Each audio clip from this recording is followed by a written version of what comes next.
y soñar despiertos y tocar las estrellas.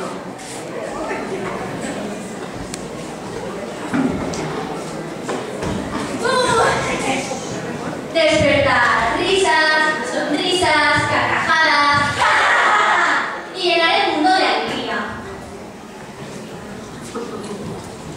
Y no dejar de ir al circo, porque es nuestra pasión. ¡No, no, nunca! ¡El circo vivirá siempre! Entonces, empieza ya la función.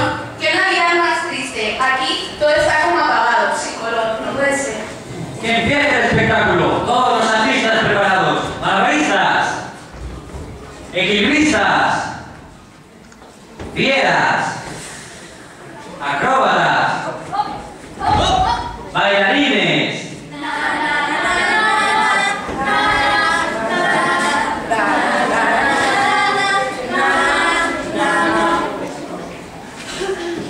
Pero, hombre, esta noche no se buena y ni siquiera tenemos público. No parece Navidad. No hay adornos, ni luces, ni nieve. Es cierto, la gente prefiere el cine, el portátil, una Navidad menos real y más virtual. El circo nos supera, cada vez cuesta más tener público. ¿Quieres decir que esta Nochebuena será nuestra última representación? ¿Qué se acaba el circo? Algo se nos tiene que ocurrir.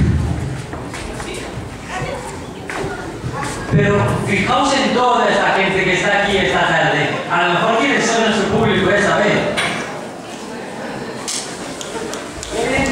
¿Quién? ¿Alguien? ¿Usted? ¿Sí? Venga, por la primera fila, por la última, por la segunda. Allí, también. Venga, todos, alegría para el circo de la fantasía. Venga, va. Para el señor, el circo es lo mejor. También para la señora, ha llegado la hora. El público con alegría para el circo de la fantasía. ¡Anímense! ¡Vamos! Todos arriba, todo nuestro público.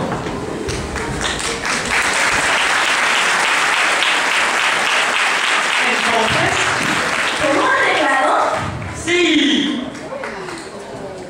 Bien, todos a sus puestos. El circo de la fantasía está a punto de empezar.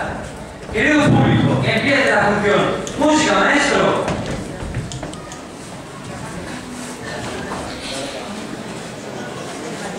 Hoy, con todos ustedes, los grandes artistas que han venido de las nubes, de Mavia, del país de los sueños. Recibamos